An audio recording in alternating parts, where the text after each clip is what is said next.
tarde, pessoal. Aqui é o professor Wesley e hoje eu venho para poder gravar uma aula para vocês do conteúdo que foi enviado há umas semanas atrás aí, tá? Então vamos lá, né? Esse conteúdo nosso é um conteúdo que veio de Goiânia, é um conteúdo propriamente assim do nono ano, né? Nós trabalhamos em um período com revisão e ele chama-se função do primeiro grau. Então tá aqui. Lembrando que é importante que você esse conteúdo copiado no caderno, tá? Caso seja necessário enviar para mim alguma devolutiva, ok? Então vamos lá, definições, né? A definição da função do primeiro grau é uma função polinomial, tá? Do tipo f de x igual a x mais b. Aí o que acontece? Eu quero que vocês, desde cedo, se acostumem há duas representações. Eu posso chamar de f de x igual a x mais b ou y igual a x mais b. Essas duas representações elas são equivalentes. Tá? Tanto faz dizer f de x ou tanto faz dizer y. Tá? Então, sempre que aparecer uma ou outra, eu quero que vocês consigam identificá-las. Uma outra coisa interessante que vai acontecer aqui, tá? Que é a definição, a informaçãozinha que a gente tem aqui no final, tá? Esse A e B são números que pertencem aos conjuntos dos reais. Tá? Quando eu falo A e B, é esse valor que aparece aqui, esse coeficiente numérico aqui, esse coeficiente numérico aqui. Tanto faz na de cima ou na de baixo. Tudo que eu falo referente a essa notação que aparece de cima, a gente aplica e estende, né? Essa aplicação para a função de baixo, porque as duas são iguais. Tá? Outra coisa importante é que o A seja diferente de zero. Tá? Por quê? Se o A for igual a zero, sobra para mim só o B. Se sobrar só o B, não é uma função para a gente do primeiro grau. Tá? E o que é interessante saber aqui é que é função do primeiro grau, porque aqui no x eu tenho o expoente 1. Tá? Então, grau 1, função do primeiro grau. Mas a gente faz essa diferenciação porque existem funções do segundo grau, terceiro grau, quarto grau.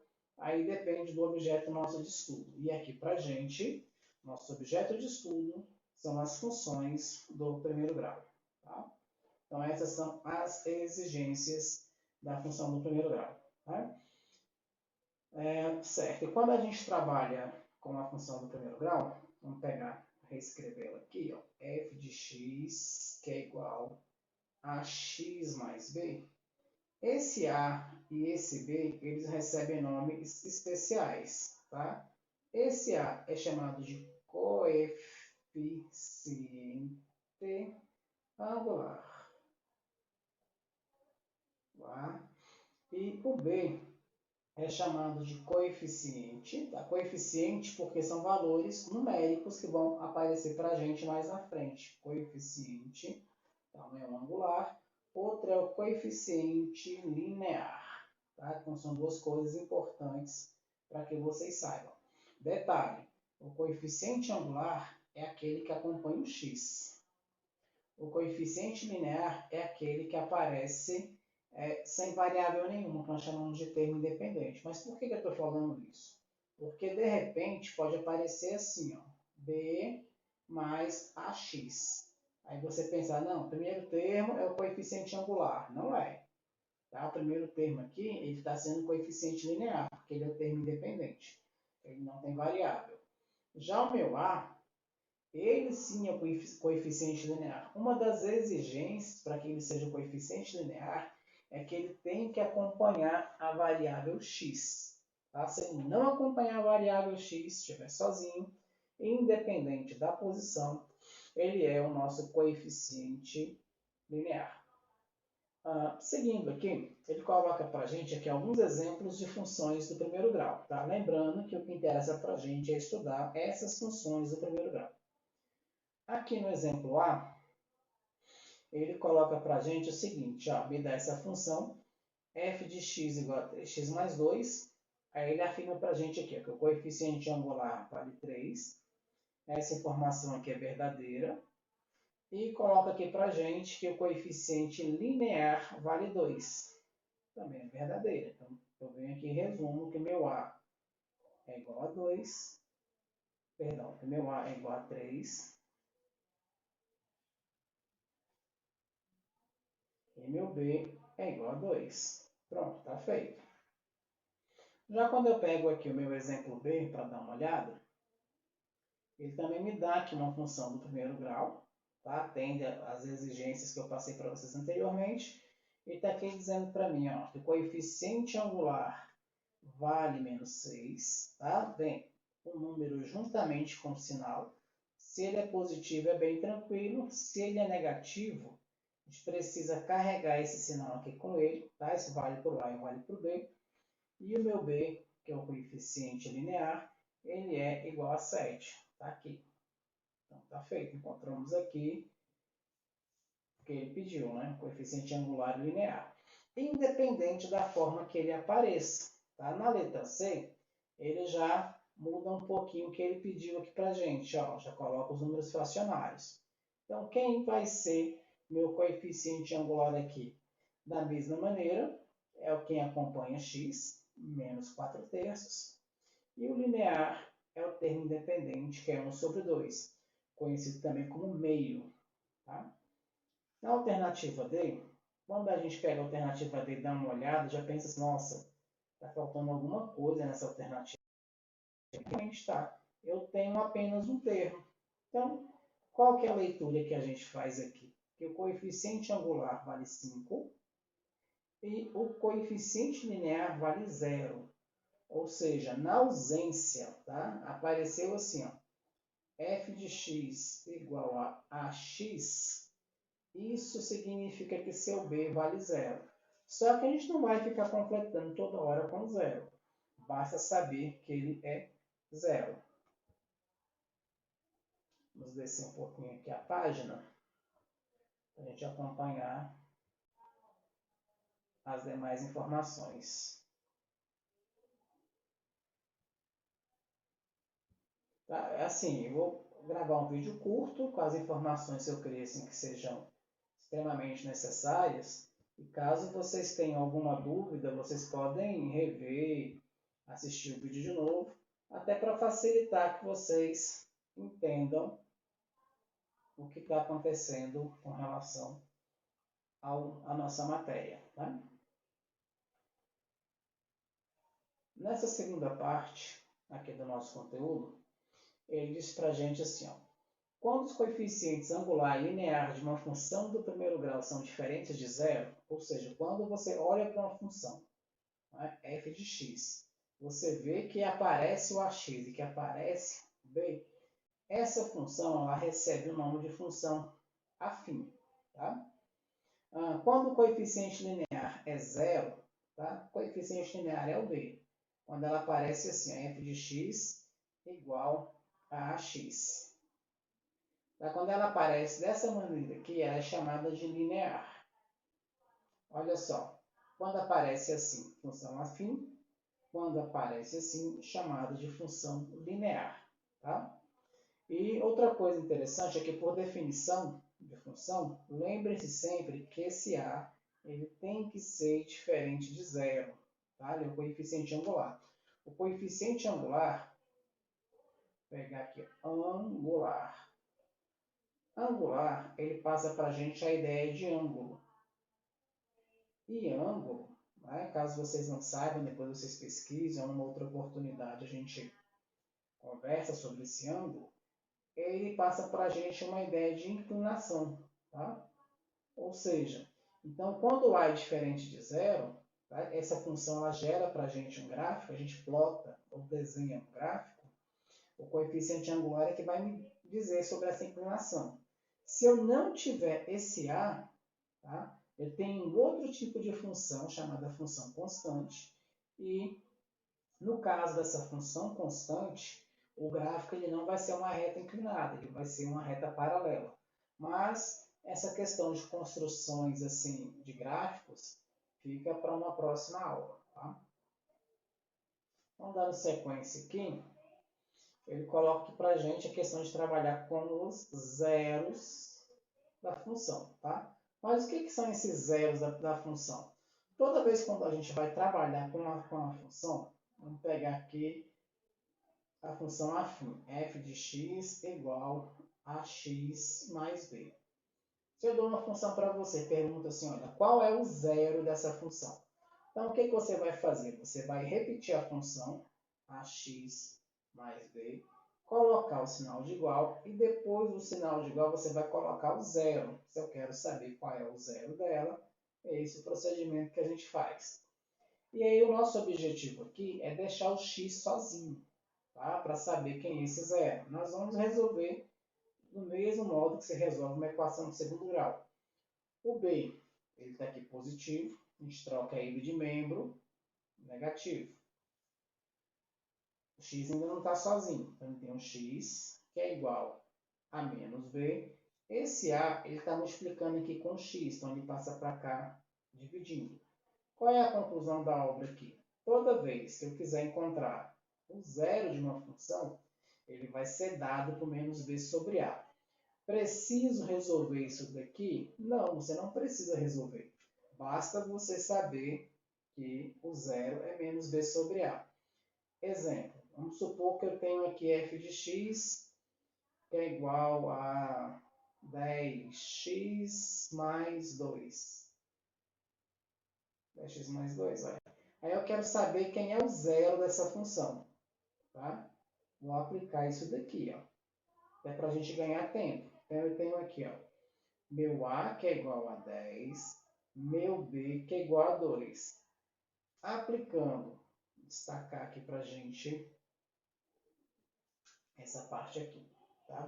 Perguntou sobre os zeros, a gente aplica isso daqui. Aí o que eu vou fazer? Vou aplicar o que está ali. Então eu tenho que x que é igual a menos b. Como o 2 é positivo, ele vem para cá negativo. Se ele fosse negativo, ele viria positivo. Então vai ficar menos 2 sobre 10, que é menos b sobre a. Divisão, né? 10 não divide 2. Então, o que nós vamos fazer aqui? Nós vamos simplificar por 2 em cima e por 2 embaixo. Tá? Simplificação é você procurar um número que divida o de cima e que também divida o de baixo. Então, isso daqui vai ser menos 1 sobre 5. Então, esse daqui é um dos zeros não, perdão, é o zero da minha função.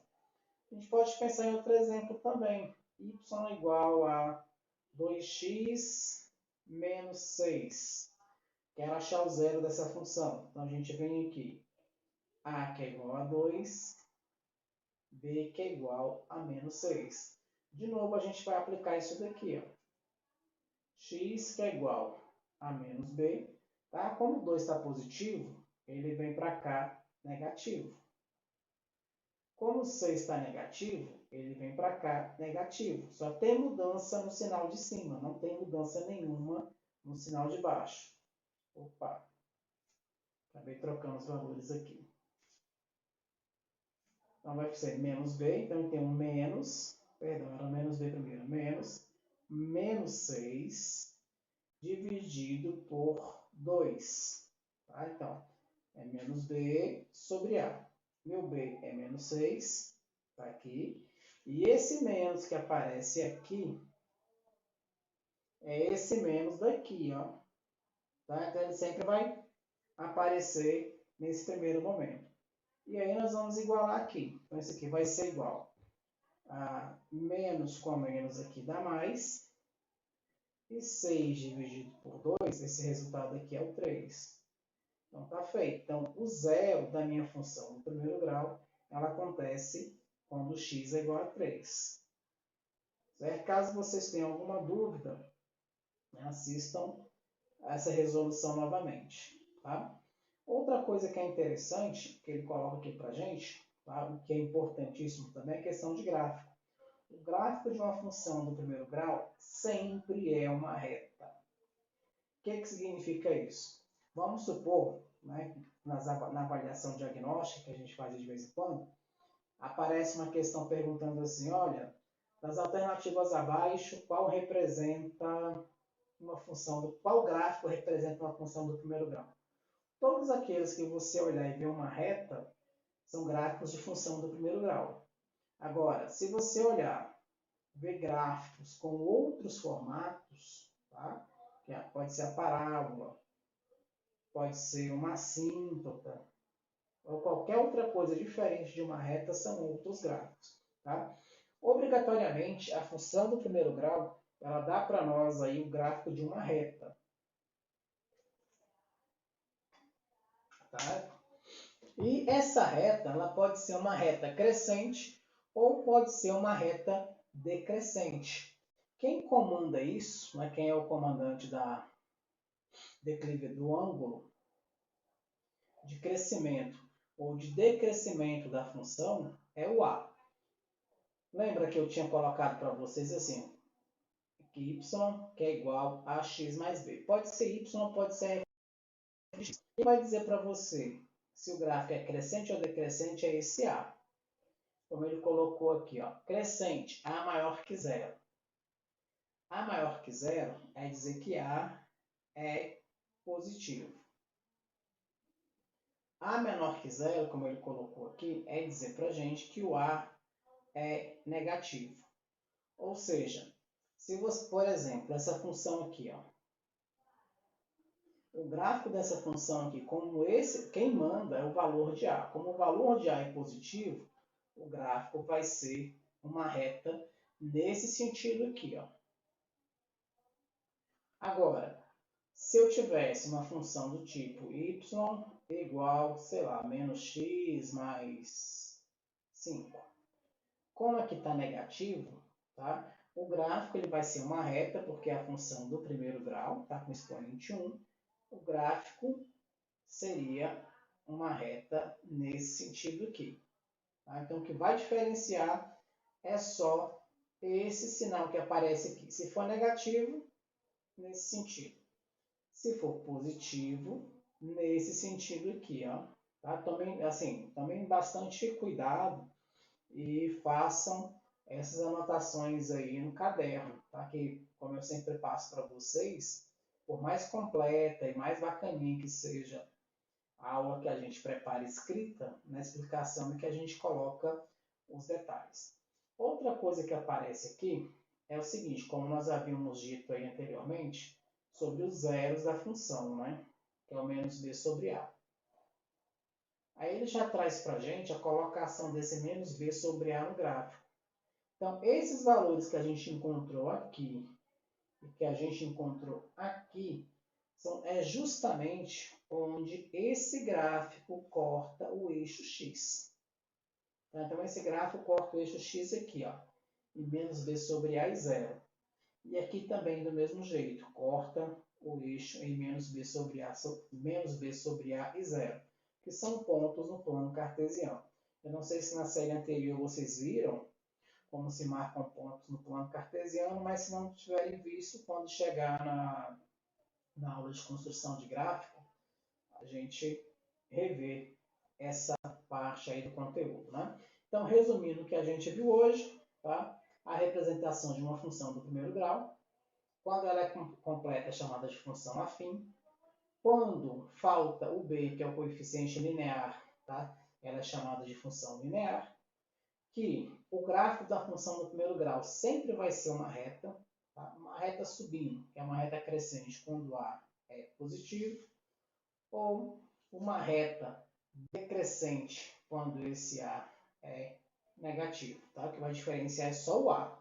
O B, vamos colocar se ele é um pouco coitado, ele não vai interferir se a reta vai ser crescente ou se a reta vai ser decrescente. Ele é bem, como é que eu vou dizer para vocês? Ele é bem neutro nesse quesito, ele não vai interferir em nada.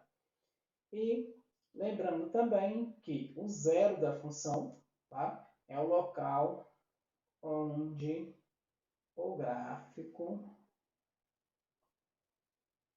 vou colocar intersecta, que é o nome mais certinho, né? Intersecta o eixo x. Tá? Então, quando eu perguntar para vocês assim, qual que é o zero da função? Aí você vai ter que lembrar o zero da função, então o professor está falando desse ponto que aparece bem aqui. Ó. Aí tanto faz se é uma função crescente ou se é uma função decrescente. A gente encontra usando essa relação aqui. X que é igual a menos b sobre a. Tá? Sempre desse jeito, para sempre e toda a vida. Então, A explicação da nossa primeira parte é só isso, a gente encerra por aqui. Então, tchau para vocês, bom aprendizado e bons estudos.